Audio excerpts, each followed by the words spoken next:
VP of Advocacy for IIDA South Florida, and I'll be moderating our discussion this evening. And I'm Jacqueline Zerdy Morrison, the Director of Advocacy for IIDA South Florida chapter. And I'll be introducing our panelists this evening, as well as getting answers to all of your questions regarding the discussion. A big thank you to everyone who sent in your questions prior to the event. And if you did not get a chance to, please go ahead and use the Q&A box at the bottom, and we will get to your questions at the end of the discussion. We have with us this evening two individuals who worked tirelessly on the deregulation bills. Emily Kelly, Director of Advocacy, Public Policy, and Legislative Affairs for IIDA headquarters. So let me introduce Emily. She is the IIDA Director of Advocacy, just as Elizabeth said. She joined the International Interior Design Association in December of 2013 as the Director of Advocacy, Public Policy, and Legislative Affairs. Emily works directly with the members of IIDA to effectively advocate for the interior design profession in state houses around the country on issues ranging from occupational licensure to sustainability and tax policy. Since joining IIDA, Emily has implemented many new programs and resources for designers, including a modern grassroots advocacy online system. And in 2015, she launched the annual IIDA Advocacy Symposium, a yearly program where designers can learn about advocacy from top panel experts in the political field. Prior to joining IIDA, Emily served as a legislative aide for the House of Representatives in Illinois and worked on numerous state and local campaigns throughout the Chicago area. Emily received her bachelor's degree in political science from Dominican University in 2006 and her master's degree in public policy administrative from Northwestern University in 2012. Thank you, Emily, for joining us today. Thanks so much. So happy to be here with you guys. We also have with us Dave Roberts of Norlis Roberts Group, a lobbyist for ASID and IIDA in Florida. Dave brings more than 29 years of governmental affairs experience in the state of legislative process and represents clients before the Florida legislature in a broad scope of public areas, including gaming, lotteries, taxes, appropriations, procurement, and business and professional regulatory issues. He's a comprehensive regulatory experience also allows him to assist clients through Florida's complex regulatory and administrative process in the areas of taxes, licensing, and general business issues. Dave served as the Director of Legislative Affairs for the Florida Department of Business and Professional Regulation before serving as the Director of the Florida Division of Perry Mutual Wagering. Thank you. The gambling. All right, which regulates horse and greyhound racing, cardroom slot machines, and gaming in the state's facilities. Dave, along with partners, Ellie Nortalis, has represented the licensed interior design profession before the Florida Legislature and Regulatory Agency since 2011 as the primary lobbyist for the American Society of Interior Designers and recently as the lobbyist for the International Interior Design Association. Thank you so much, Dave, for taking the time to be here and helping to update our members on what's going on in our state. Thank you very much. Pleasure to be here and try to help you all navigate through this. Thank you. Well, I know many of you may have received an email from DBPR yesterday morning, which has raised a lot of questions. We'll get to the questions as soon as possible. We'll be starting with the ones that were submitted in advance. For anyone who didn't get a chance to submit your questions in advance, feel free to type them into the chat box and we will get to as many questions as we can. Before we start with the Q&A segment of this discussion, I'm hoping Emily and Dave could share the progression of this deregulation bill and kind of let our members know, how did we get here? Sure, happy to kick things off. If we could just advance to the next slide. Perfect. So in order to fully explain the new law that was passed this year, I think it's important to give a little bit of history of what's happened in the past, and that will help us, better understand how we got here today. So I'm going to just touch on some things that happened in the past. Certainly, there is an opportunity to get more in depth on some of this. And again, if you have questions, please send those in the chat. So just to kick things off, it's important to know that in 2011, there was a court case called Locke versus Shore. And in fact, the 11th Circuit Court of Appeals in Florida actually struck down the interior design licensure requirements in Florida, stating that a license was not necessary to practice, nor to call oneself an interior designer. So that court case is really important in understanding why we are where we're at today. I did ask some folks from the chapter to link directly to an overview of that court case. You can actually read it online yourself if you're looking to get more in depth as to what that court case was about. But essentially, it involved a libertarian think tank group called the Institute for Justice, and they were representing a woman, Eva Locke, who wanted to be able to call herself an interior designer in Florida without having to get licensed. And essentially, the case, it was decided that, we could not regulate the term interior designer. And it was because of that court case that many states, it kind of had a ripple effect across the country even, many states that were attempting to regulate the term interior designer had to go back in and put either registered or certified or sometimes even licensed in front of the interior designer title. And as you know, in Florida, your title has been registered interior designer, and it will continue to be, and we'll talk about that in more detail in a bit. But I think it's important to know that history of the Locke versus Shore case and know that almost a decade ago, the courts did decide that we couldn't regulate the term interior designer. So that automatically made, I think, our regulation less strict in the sense of, you talk about licensure versus registration versus certification. What's the difference? Things like that. In our opinion, the fact that we can't regulate the term interior designer, that automatically, makes it not as strict as a license. And we'll talk about that a little more in another image that I have on one of the slides, but and that will explain a little bit more what I'm talking about there. But anyways, since that court case, we have seen numerous bills introduced over the last decade to try to completely deregulate the profession in Florida. I mean, I was not with IIDA in 2011, but since I've been there at the end of 2013, I've been involved in at least 3 or 4. Dave's, I've been involved in more. So we've seen so many bills introduced to deregulate us completely in Florida for the past decade. And it's not just us, it's other professions too.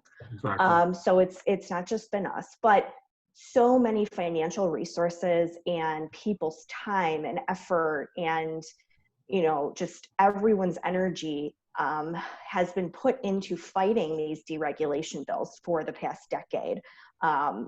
Again, financial resources from both associations, from the Florida Interior Design Coalition, from personal business owners who have hired lobbyists to help with this effort. I mean, just people have gone above and beyond over the past decade with money and resources to try to save our law, that really this year, when another deregulation bill was introduced, we just said, okay, we need to figure out some sort of compromise, because we can't keep up with this every single year from a resource standpoint. At least the two associations couldn't financially. So that is kind of, again, a little bit of the background of what led us up to what happened this year.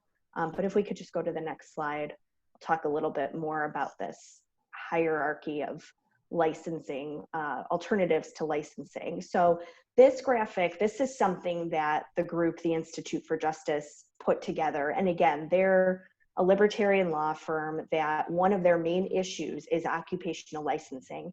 They study it, they do a lot of research on it, they go into states and they encourage legislators and governors and people to reduce regulations. They don't think regulation is a good thing. So semi-recently, they put out a report that in their minds, this is the like hierarchy of regulation, okay? And you see licensure at the very bottom as the most restrictive. And to me, and I think, Dave can touch on this too, we were essentially deregulated already in 2011 when it was ruled that we couldn't regulate the term interior designer.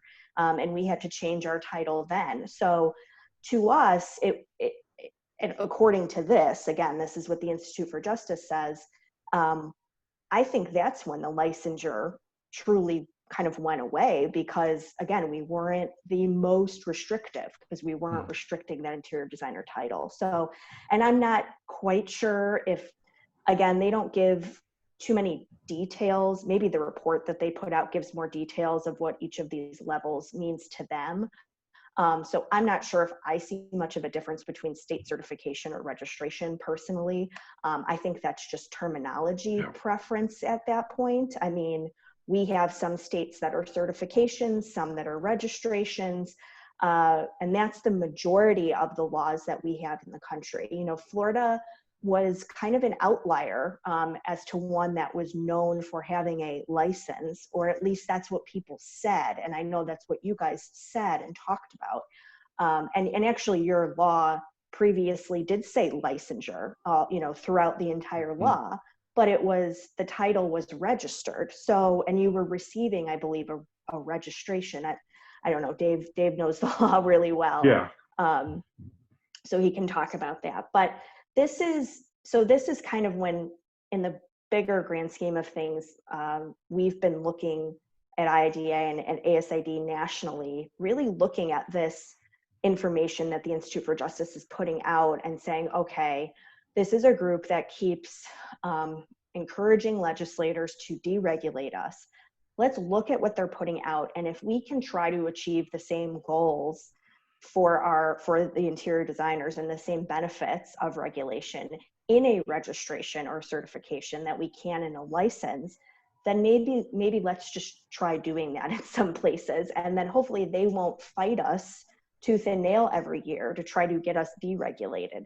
So we were really trying to come up with a compromise, and they seem to be very pleased with the outcome of what happened in Florida this year. So we're hopeful that they are not going to continue to use us as a case study and write about the profession in their literature and how it doesn't need to be regulated and things like that. So, I mean, I think doing what we did this year will help that whole thing and will improve the relationship with them, especially in Florida, because they're very active in Florida and they're very influential in Florida. So that's just something to keep in mind too when we're talking about the different terminology. And we talk about, I know, other professions being licensed, like architects or doctors or things like that. They're restricting that actual title. They're restricting the title of architect for someone who has to be licensed to use that title. Well, we don't have the right to do that with interior designer. So because of that court case and so on. So just, again, keep that in mind. But that's, I think, in our minds, a little bit of the difference of the terminology. Can I add something, Yeah, Elizabeth? go ahead. Yeah. Mm-hmm. And Emily's right. I mean, the court case basically stipulated that, you know, the state can't regulate the term interior designer. It did give a little bit, it was kind of a win-win for both. It did say that the state can put some kind of mechanism in place for more advanced, and that's where the licensure for the commercial interior design came about. And that's what we've all been operating on under, pardon me for the royal we, but that you all have been operating under for that length of time as licensed interior designers. But it caused a lot of confusion, obviously. And even though the court case happened, there was never a correction to the statute.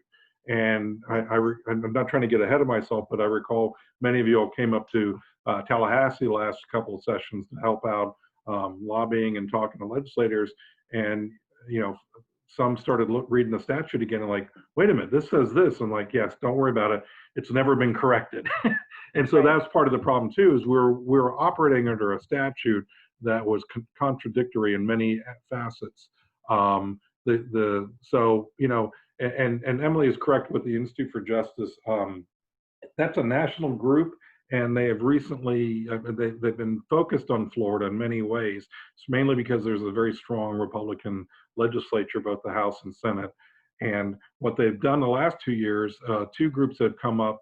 One, Floridians for Prosperity. That's a subgroup of Americans for Prosperity that many of you may have heard, which is another strongly right or libertarian group. And then another group based in Tallahassee called the James Madison Institute, similar type of group. And those three had banded together and really started directing the deregulation going forward, the effort on that. And so, you know, you didn't just have the one group as we did in 2011, a few years after that.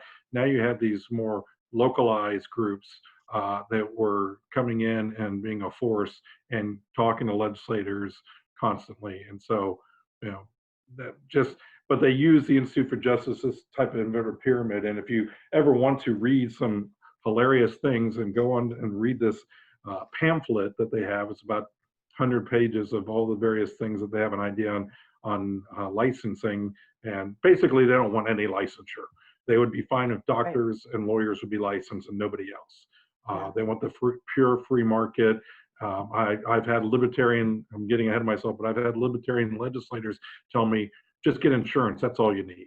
So, I mean, that's what you kind of battle with and that type of libertarian thought process there. So I just wanted to interject there. Yeah, no, really good point. So yeah, I mean, this year, essentially, we were changing language to comply with that court order, right? Yes. Yeah. Mm-hmm. Okay, I think we can go on to the next slide. Okay, we kind of went through some of this.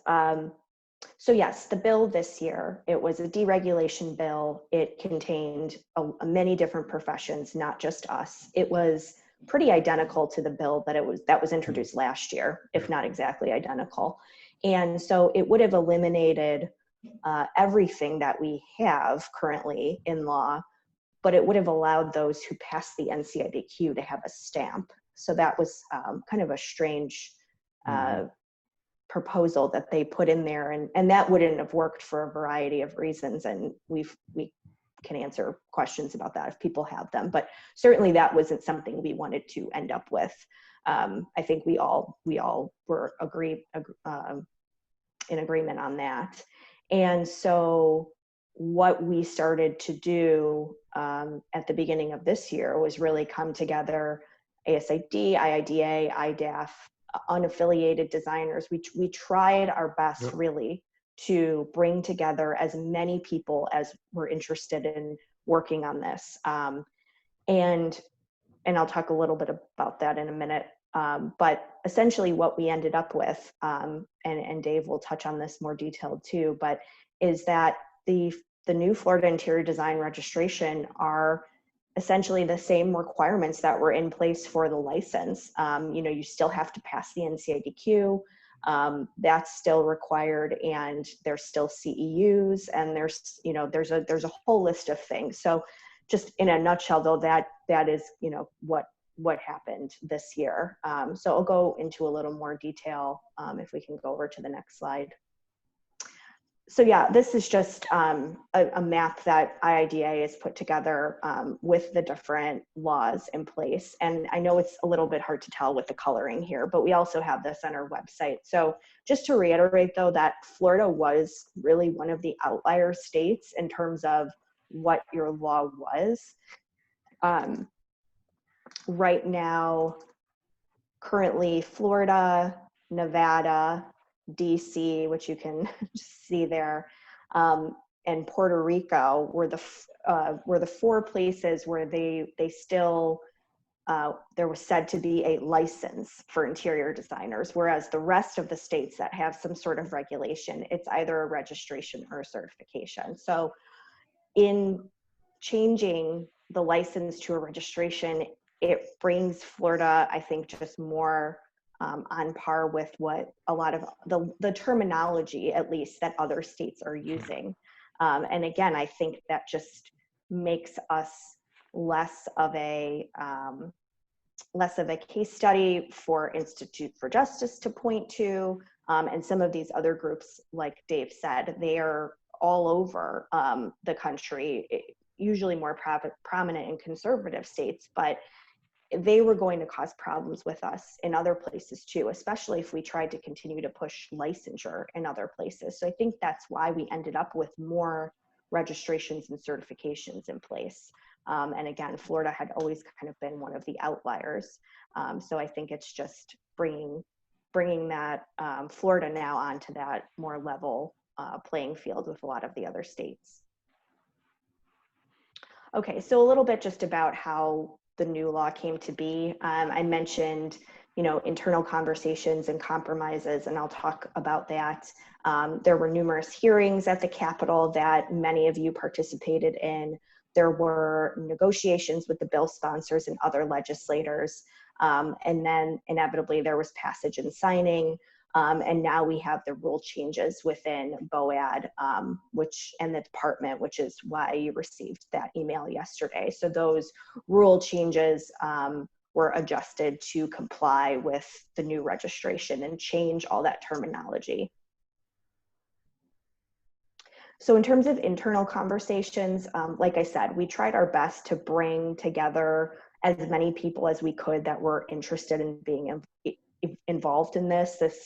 We were not trying to, IIDA headquarters or ASID headquarters was not trying to make a decision on everyone's behalf in Florida in a bubble. We really wanted to bring in different designers, professors, people that practice design and architecture maybe, and just have some conversations about this. So we assembled a task force at the beginning of the year comprised of, I believe, like 10 to 12 designers to really take a look at the current law. We laid out different sections of the law and just asked them to rank in order of importance what they felt needed to stay. So we talked about, a title. We talked about being part of a board. We talked about having CEUs. We talked about having a definition of interior design. We talked about the stamp and seal. We talked about the ability to call yourself licensed over registered, those different areas of the bill. We asked people to really take a look and kind of rank if we did have to compromise on some of those things in order to not be deregulated completely. What were we okay with maybe getting rid of, or whatnot. So we went through that with, again, a group of design leaders at the beginning of the year, and took all that information, and really studied it and looked at it when we were having some of our we were putting together negotiated language. And then on top of that, we held biweekly calls with a group of at least 30 leaders within the chapters and the coalition. And again, whoever else really wanted to be part of the conversation. I know not everyone was on those calls, but we tried our very best to include a lot of people. And then I know that our chapter was on top of sending communications out to all the membership in IIDA. And then Brian Sukup and Brian's with ASID headquarters, we held a couple information sessions via Zoom whenever we were asked to.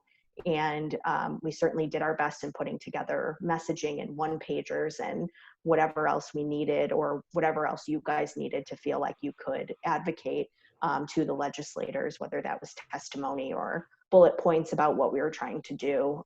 So those were some of the things that we did internally this year. And then, yeah, I'll kick it over to Dave if you want to talk a little bit more in detail about what's in the new registration. Sure. I think Emily did a good job of laying the groundwork on that. You know, I'll go back a little bit too. After the 2019 session, where we had worked out some language with the Senate sponsor of the dereg bill, and actually thought we were in a good position to push that bill forward, that would allow us to continue on and just make some minor changes to appease the legislators. The House was opposed to it, and unfortunately what happened was what happens with a lot of legislation, personalities got in the way between the two sponsors, and that bill died. So we knew after that year, talking to Emily and Brian from ASID, that this effort was going to go forward and continue forward with a lot of pressure. And so that's where kind of the task force came up with, that the ASID and IDA set up, was to figure out if we have to compromise, where to go. So what was kind of written was what I would call, Emily, I think you would call too, the best practices in Florida and other states. And what we've, like Emily pointed out, we were one of the big targets. It's just one of 5 states or territories or districts that have full licensure, and so we were always the one that they were going after. That's why the Institute for Justice are going after us in Florida, because they knew if they can knock us down, then the others would follow, and it would prevent any further licensure efforts. So what we tried to do was find out, okay, if it's mostly registration in other states, how do we make that work in Florida without harming your capability of doing the professional work that you've done for the last, umpteen years since excuse me, since the implementation of the Practice Act in the 90s. And so that's what we did. We also took a look at the last couple registration deregulation bills, like Emily brought up, that had some interesting concepts that weren't workable. And we kept pointing out to the legislators, okay, if you require the NCIDQ test, but you take away licensure, but you're still requiring all the same hoops and ladders as far as education and practical experience to get to the NCIDQ test that you have now with the licensure, you're not eliminating anything. You're just creating more bureaucracy. And so, what can we do to fix it to help them in a way? And when I say help them, the reality is that there was going to be a deregulation bill passed in all likelihood this year, which was what happened. There was so much pressure in the last 2 years. Governor Ron DeSantis, was elected in 2018, and he made deregulation one of the first things he talked about. And if you recall, in 2019, 3 weeks after his inauguration in January, he held a deregathon in Orlando at Valencia Community College, and he required all the boards, licensing boards under DPPR, to attend, all the members of those boards, and to sit there for the most of the day and figure out some ways to make it easier for people to get into the various professions, and licensure, whether it's necessary or not. And the idea behind that was a PR campaign to get deregulation efforts going forward.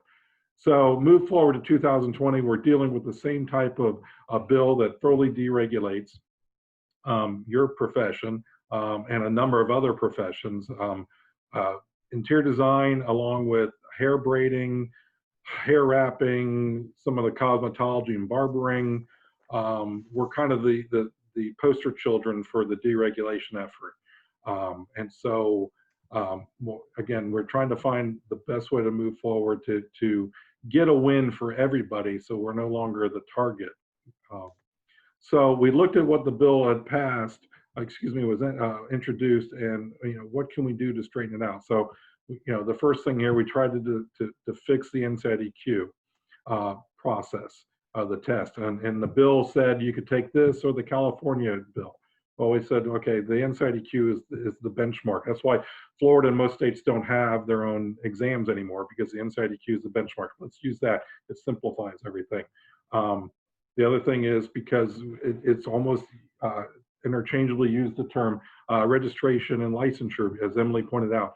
Registration, registered interior design, is a commonly used term, both in Florida and out, and so let's use that terminology. But keep in place those things that are important, which is, one, the ability to obtain a seal or a stamp, so you can continue to submit the interior design construction documents.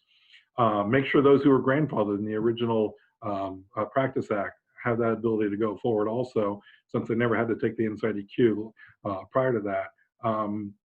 Make sure that we're still in a somewhat regulated position through both the positions on the interior design, Board of Architecture and Interior Design Board, and with the state, and then retain us as a definition of a registered design professional, and that helps you in contracts with the state and other areas. So those are kind of the key components. If we could maintain those factors going forward, and then make some other tweaks, and if we had to give in some other areas, this is what the task group said. These are the most important things to hold on to.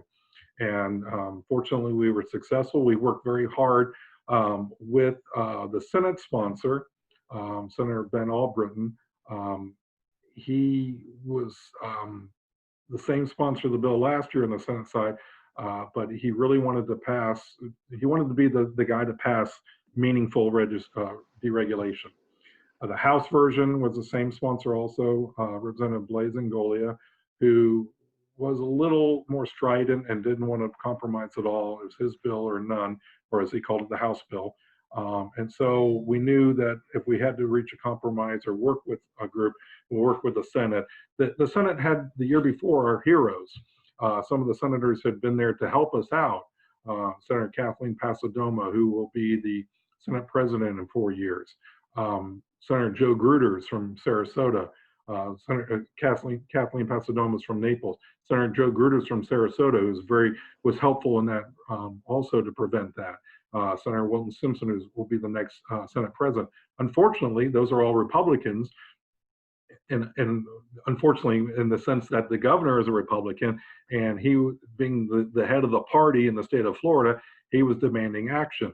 So, giving an example, Senator Joe Gruters is also the chairman of the Republican Party of Florida, and so he kind of let us know early on that, look, I'm going to have to start voting for this bill and pushing it, because under my position, both as a senator and the head of the Republican Party, I'm getting called to action by my governor. So, that's what you do in lobbying. You work with the legislators and find out where their stands are. And so, because these people were getting in leadership positions in the Senate or in the Republican Party, that was helpful to us in 2019, but that was going to be detrimental to us in 2020 because of the political factor there. They needed a win for the governor because he'd been staking part of his legislative push on deregulation. They wanted to give him a win. So we worked with Senator Albritton, and he was very good about asking all the right questions, we brought in various members of IDA and ASID to talk with him, professors. Dr. Lisa Waxman, who's retired from heading up the FSU department, was still helpful. She came in and had a one-on-one meeting with us and Senator Albritton to talk about the difference between architecture and interior design, what the interior designers do, what they're teaching them going forward, and why it's important for them to have a degree and an outlet where they can use that degree going forward in a meaningful way in the state of Florida. Those things helped a lot, and it was able to amend the Senate bill going forward to put our language in there. And it was contrary to the House bill, but we kept moving on separate rails so we could go forward. Should we go to the next slide now, or I'm trying to remember? Yeah, this is the Yes. Yeah. And so, like I said, the previous slide we touched about what the differences were. Not to be glib, but basically we've replaced licensure with registration. And you really, other than terminology, you won't be able to tell a whole heck of a lot of difference, except that you'll be a registered interior designer now instead of licensed. Some of the things we've actually put in there to help out, we lowered the fee. Okay, that's not a lot, but from $100 down to $75 for your fee to be registered.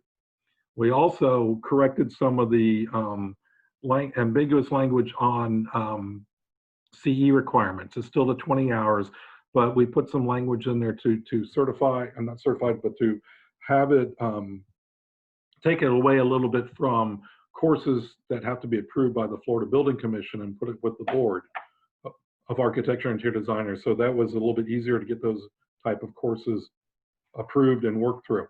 And then probably the biggest thing we did is this language here is that we're able to include in the legislation that now, if you have properly stamped and filed registered interior design and construction documents, they must be accepted for plan review. As many of you know, that's been the bugaboo of our statute for a number of years, is that kind of a vagueness in that statute and gave a lot of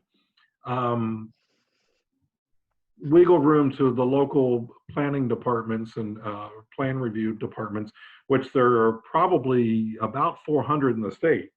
Each county, each city has their own. And I mean, I'm telling you things that you probably already know. And we're finding constantly where areas of a certain building official would not take a document from an interior designer. This puts it in place that they have to take it. And I mean, that's a key win, I think, for everyone going forward, because you don't have that vagueness anymore, or that uncertainty when you take it to the planning office. Are you going to get it approved? You know, also they were looking at in the original dereg bill to make this kind of a correction that they would look at it, even if you got it by just these plans, if you just pass the NCIDQ. But the problem with there is you wouldn't get any kind of registration or license from the state. So the plan reviewers would have to call the NCIDQ office or go online if they could, which is not a public domain. They have to pay a subscription fee and check and see if those people are in good standing with NCIDQ, have passed the exam. You know, we told many legislators the reality is that a building official who is overworked, just like most bureaucracies or you know, local government officials, is going to put that plan off to the side and get to it whenever they can. And they'll take the architect and they'll take the engineering documents first and foremost, and they'll get to that other one later on. So that was something key that we put into the bill, that we said, look, you know, we're giving on this, you know, we're now registered instead of a licensure, but let's get clarification that these must be approved and must be accepted by the plan review moving forward. And I think that's something that gets kind of lost in, you know, what happened to our licensure. Well, this is an area we may have gone one step back with going to a registration, but you've gone back, I think, a step forward with this type of mandate. And I've talked to the lobbyists with the building officials, and I said, this is going to be any problem? And he says, no, our people are, once you put in law in the statute, we'll do whatever you tell us to do, you know, and what the legislature tells us. So they're ready to go forward to this. This should not be a problem anymore for any of and I know many of you probably haven't, but a lot of you have had problems in the local building departments. And yeah, I just want to add something really quick too about, you know, accountability and okay, well now, you know, technically anyone can call themselves an interior designer in Florida, and legally anyone can practice interior design without being registered. However, you need to be registered to have the stamp. And so if you're the one with your name on the drawings and submitting that work, you're still going to be held accountable. I mean, there's still a process if someone were to have a complaint against you, or if someone were to get hurt or something like that, there is still a board that could take away your registration and then your ability to stamp. I mean, that's still all in place. So I think, yes, technically, whoever could call themselves an interior designer and I suppose start practicing commercial interior design. But at the end, they would have to then have, if they didn't have the credentials to get registered, they'd have to go to someone who did, whether it was a registered interior designer or a licensed architect or whomever, Right. to get the process started with the plans. So someone's going to still be held accountable. Like even if someone is unregistered, is practicing per se, at the end, you still have to have the design professional in charge, who is whoever that may be, the registered Correct. interior designer or the licensed architect, whatever. So that's another thing to keep in mind too. That accountability will still be in place, I think, with this model. Thanks, Emily. I think that's like a really important point that you just brought up. I think that was one of the main things that a lot of people wanted to know is, how do I differentiate myself from people who are not registered? And I think that is the differentiation there. So I think so too. You have to be registered to have the stamp. Those Right. who don't meet the credentials will not get one. And so, that's really important. And that's, if I can add in, that's the one thing we've continually over the years lobbied on, using one of our arguments is the court case in 2011 effectively deregulated the profession. Anyone could call themselves an interior designer. We would go in there and talk to legislators, and my partner and I, Eli, we would sit there and say, it could be tomorrow we could form a company as Dave and Eli's interior design firm. Right. And we could go into anybody's house. We could go in a commercial setting, but we would and do that. And if you trust us, but to work separately and pull those plans and the stamp, et cetera, then you have to work through the state because you're dealing in a commercial setting. So that's important. That has not gone away at all. And in fact, I think in a way it's gotten strengthened by, that aspect of the stamped and sealed construction documents now have to be. They must be reviewed by the plan office. And I think I saw a question come up about the definition of interior design or our scope of practice.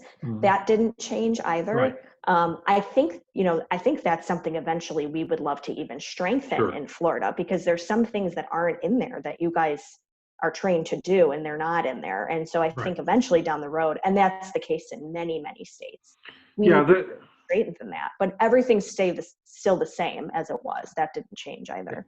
Yeah, I'm sorry, Emily. And that you're absolutely correct. Part of the definition in there is, and we're talking with Brian Sukup with ASID, that's always been kind of and for those of you who don't know, Brian used to work for the AIA Architects, the national group. So he had some inside knowledge, and that was one of he always heard the bugaboos from the Florida architects is that the statute over the definition of an interior designer is not accurate. And, that's something that, we probably would want to fix down the road someday, but, trying to fix it while you're trying to protect your hide at the same time is very difficult. I will tell you all that prior to going with this legislation, we did meet with the architects of Florida AIA and let them know what we're trying to do, that we're not trying to pull an end run on them, not trying to go after them at any point in time. What we're trying to do is verify our role in the economy, the professional economy, and maintain that, at the same time providing somewhat of a win for the legislators, because we knew they were coming after us, and we got them comfortable with what we were trying to do. I think they had a couple minor questions, and we were able to make sure they were comfortable with that. So for any of the you may have maybe some questions. The architects pretty much stayed on the sidelines on this. They had some interest in the bill, of course, because the certificate of authorization was removed, requirement for architects and the interior designers, and that $100 fee, which is also a bonus. So they maintained that. They wanted that out. There were some changes to the building commission that was in the bill that they were trying to not happen to them. As far as their status on the board. So they were involved with the bill, but they stayed out of our fight, which, took a lot to get them to be comfortable with that. Because as you all know, in the past, they've been a thorn in our side. And while they may not have been directly lobbying, there were some who probably, some members of theirs who didn't like the fact that interior designers were licensed and had that ability. So I think that was a nice bonus that we've been able to work with them in the last few years and reach a level of understanding for both our sides. Thanks, Dave. Well, I think I do want to get to some of our questions. We have several Sure. questions from members. And so thank you so much, Emily, for giving us a little history and background. I think that what you really showed was that IIDA and ASID, interior designer, volunteers, and Dave and your partner, we all just really worked hard and to do what we could to preserve the profession as much as possible. And I wanted to give a shout out to everybody who flew, drove to Tallahassee to testify, Dr. Waxman and everybody else. I just want you guys to know that we owe you a debt, and we for your time and the money you spent and everything that you did to work through this. So thank you. Elizabeth, can I add there real quick? I'm not, but that was tremendous. We had a lot of designers come up from the various parts, and I know coming from South Florida, it's a nightmare to get to Tallahassee. It's not a one-day trip at all. But to add those members to come up here and then add it in with the students we had from FSU, which is half a mile down the road from the Capitol, Dr. Waxman and others were able to get there. And many times, just so you all know, we would talk to legislators outside, but in the committee room, all they really ability to do, except for a few times to testify, was just stand up and wave in opposition. But those numbers, seeing the 20, 30, or 40 people there, carried a lot of weight going forward on how we got to the final product that I think we can be proud of. Thank you. Thank you. So I want to get started with some of the questions. Jacqueline, can you let us know what our first question is? Yes. So there's a lot of questions that came in actually on the form. So thank you for submitting those. A lot of them were kind of similar. So I'm just going to try and put some of them together. So one of the first questions from Cassandra was, has this deregulation from licensed to registered happened before? Have we been able to reverse it? Or can this be reversed? Yeah, go ahead, Dave, because under the current political culture, I don't think it can be reversed. And what I mean by that, right now, again, Florida is a strongly Republican state.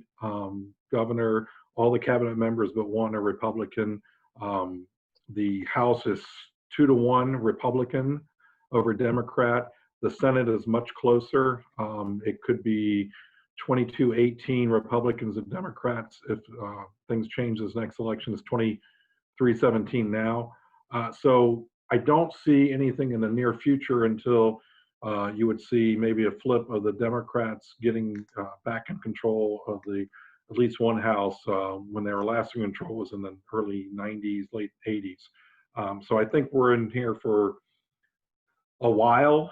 That we need to operate how we are now, under this new legislation.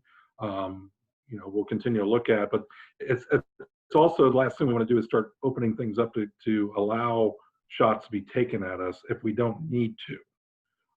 When you can't really control it too much, you don't want to open that up. And I just want to add something that Dave brought up, just because we are in election season, and I just want to do a little get out and vote for those of you who have your mail-in ballots, mail them in, go to the polls, whatever you need to do, because your vote counts. These are things that do affect our career. A lot of people think that, your vote, I don't care who this is or who does that, but these people who are in power have the power to affect our livelihood. And so just think about that as you vote this season, and think about which legislators and senators were on our side and which ones were not. Thanks. So continuing just on the questions, because we have so many and I want to be respectful of everyone's time. Another question is does this change to registered from licensed negatively impact my career? What's the point of taking the NCIDQ if we're not considered licensed? And who's fighting against the license of our profession? Well, I think we talked about that a little bit in the Yeah. beginning with the terminology differences. I don't believe that the change hurts your career. I would hope that after hearing our presentation about what we were able to keep in the bill and what you have now, again, it's a change of terminology that is based on the results of that court case almost a decade ago, you know. And let me add in, I also monitor and participate with the board meetings, the Board of Architecture and Interior Design, for both ASID and IADA. And there have been 2 meetings and 2 conference calls since the passage of this legislation. And I can assure you and tell you and assure you that the board still considers interior designers an important part, and even though they're registered, they consider them fairly the same as licensed. We maintain the 3 positions on the board. There are 5 architects, 3 interior designers, and 3 consumer members. That stayed the same. So they have equal voting. In fact, Holly Dennis from Sarasota is the vice chair. And she's an interior designer. She's the vice chair. Going through, they're making some rule changes, and like we said, the document you all just received, you can see that all they did was basically change license to registration. They kept your same number. You're just going to, going forward with your business cards, change it to registered versus licensed. That's one of the questions, Dave, was just touching just on that. I just want to stop you there. Because we have a lot of existing licensed, previously licensed interior designers. Do they automatically become registered, or is there a process or forms that we have to fill out to have the new registration? Well, according to what DBPR just sent out, they've already transitioned over. They've already converted your what do they say, effective July 1st, automatically converted your current interior design license to a certificate of registration, and all interior design certificates of authorization were deleted. So they've already made the internal changes. What they'll want you to start doing, and I don't think there'll be a push like in the next few months, especially with our COVID problem right now, of making sure you get new business cards. But there's going to be a push to change your websites, change your marketing material to make sure it says registered versus licensed. That's kind of the one area where the board could get after you a little bit down the road. I don't think they're going to do anything on that. And this is just conjecture. Again, they're still working on things until the January time frame. And I think that's to allow everybody that time to get by. And that's why they just kind of switched over to, changing the terminology and allow you to keep the same number from license number to now registration number to keep it as seamless as possible. Great.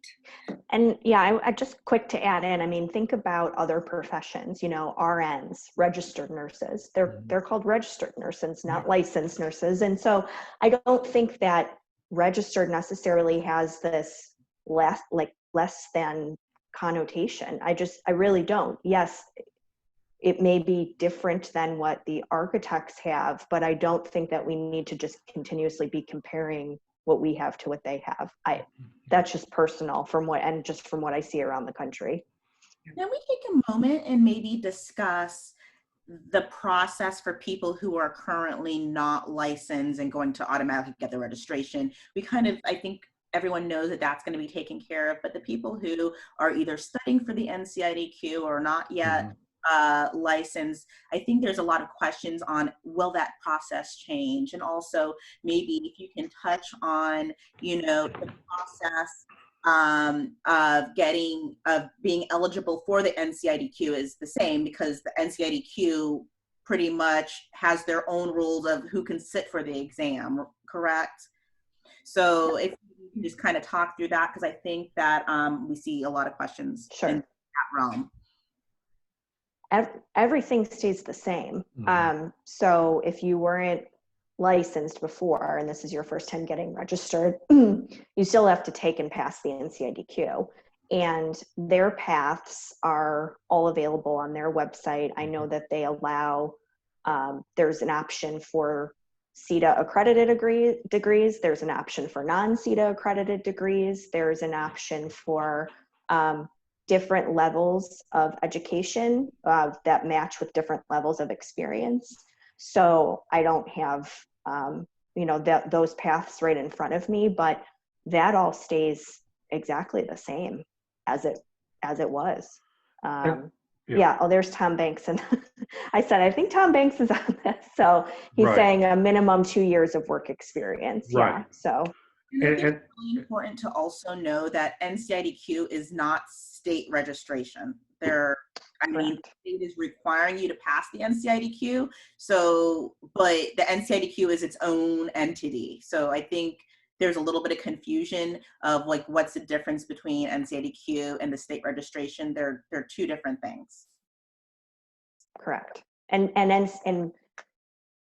passing NCIDQ only and not registering is not going to allow you to have the stamp.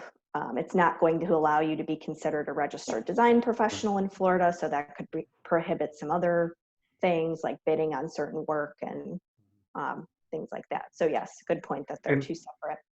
And that's part of what we also did in the legislation, is kind of clean up that area of the requirements. Previously it had kind of a threshold there that you had to have a 4-year degree. I'm sorry, you could do, what was it, a 4-year degree in the 2-year minimum experience, or you could do 3 and 3, 2 and 4, things of that nature. And so simplifying that a little bit more and putting it the auspices on the requirements of the sitting for the NCIDQ is kind of what it followed. And so we thought that made more sense that way.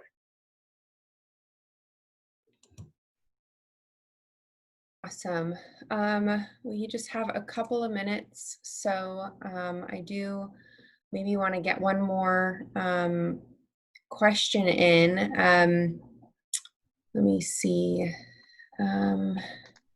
Just trying to see if there's. Yeah. Elizabeth is asking if someone is working as an interior designer without a license, at what point and who holds them accountable for making sure they are working under a registered interior designer when plan view is required? Dave, do you know if the board has been prosecuting people lately at all? Because I don't think that they have. No. The one good thing about the board, and like I said, I've been the last number of years participating in the board process, is that it's a very collegial group, and they want people to do a good job, and they want to allow people into the profession, both architect and interior design. And so it's gone from a cabal, like the Interior Institute for Justice used to say these were, to like, let's get people working. Let's bring them into the state of Florida, where we used to, keep them away because we didn't want everybody come in the state and take the jobs away, supposedly. So the board has been working with applicants and to make sure that if they couldn't reach certain requirements, to pull back and try other avenues to get forward. So I think, and the other thing is the prosecuting attorney is an outside attorney contract they have. David Manassi, many of you know, because he'll come down and do education with you for the chapter. And if you haven't had that, I highly recommend having David do a very minimum Zoom call or come to talk to a chapter meeting, because he'll answer any questions. And the goal there is education and compliance. And it's no longer to zing people for putting the wrong number down and then finding you for $200 or $500, something like that. So it's the board has worked very hard for compliance and educating the people to make sure they're doing things the right way, and bending over backwards in many cases, allowing a couple chances before they really have to go hard on somebody. So I think it's been a good process and continues to be a good process on the regulatory side. And at the same time, I think with Elizabeth's question, if somebody is unlicensed and they're working on a plan, I mean, they would never be able to submit that to the city. Exactly. Right. Exactly.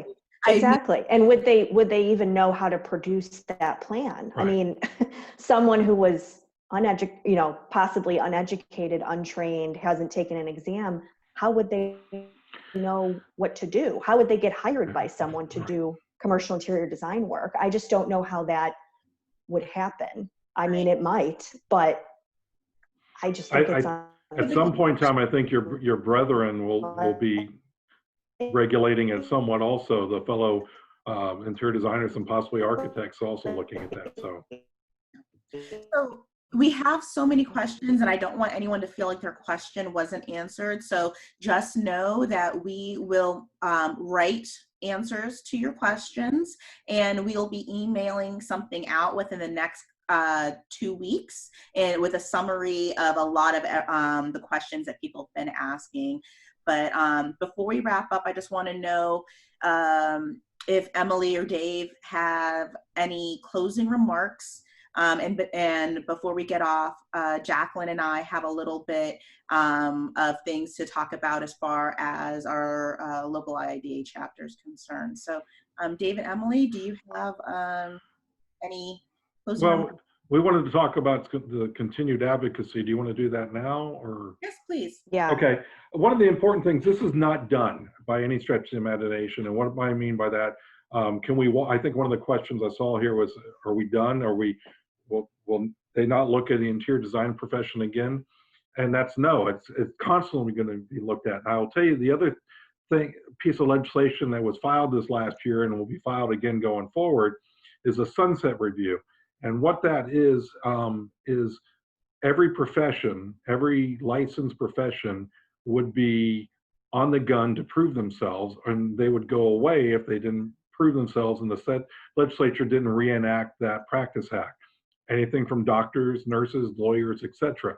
That's a very common practice. The state of Florida used to do it automatically in the statutes. They took it away.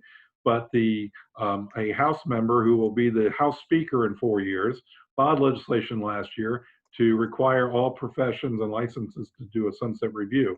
And what that means, I think we were scheduled, again, the interior designer, sorry, and our practice act would go away in July 1st, 2024, if it was not reenacted by an act of the legislature. So that process is, that session, we would have to prove ourselves, prove that what we do is important enough to be registered and regulated properly. So this is a continuation process, and every year they're going to look at little tweaks and all.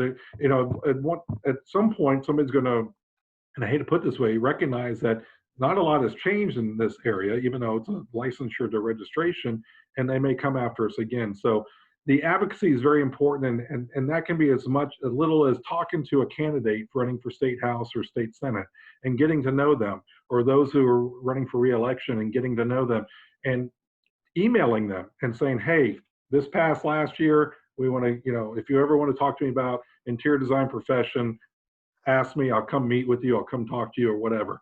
Those type of things that you can just educate them. I'm a lobbyist, but that's kind of what I do, is I try to educate legislators on your behalf. And that's what advocacy is. You want to get to know people. And it's the old adage, if you get to know somebody, it's a lot harder to say no to them face to face. What do we always say? Oh, it's good to get a face to the voice, or a face to the picture, or a face to the email. You start meeting somebody and you get that one-on-one rapport,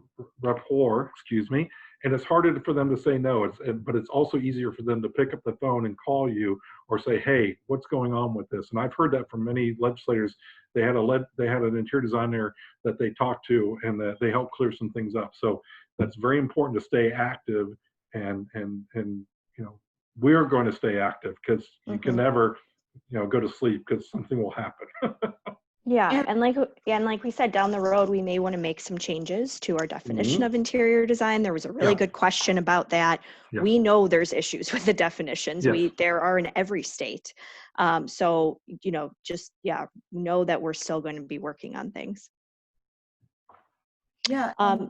My thoughts, just to reiterate what Dave said and Elizabeth said: vote, make sure you're registered to vote. get engaged, know who your legislators are.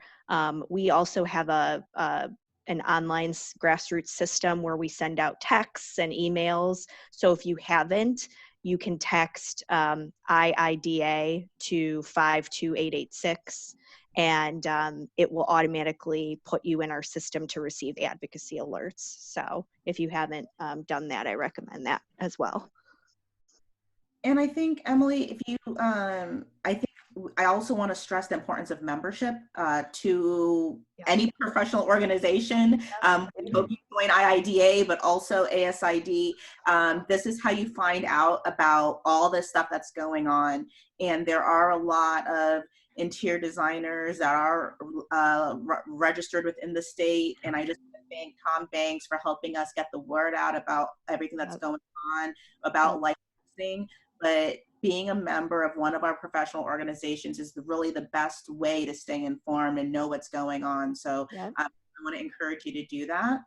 And I also want to encourage you to not just, become a member, but also get involved. So down here in the South Florida chapter, Jacqueline and I are putting together 2 new committees underneath the advocacy umbrella. One is going to be a legislative advocacy committee, and the other is going to be the social advocacy committee. And we are actively looking for volunteers for both committees and for chairs for both committees. So, this is a really good opportunity to get involved if you would like to really see the behind the scenes, all the things that IIDA does and all the hard work that our volunteers do. We encourage you and invite you to be a part of that. So just go ahead and send a email to VP Advocacy at IIDASFC.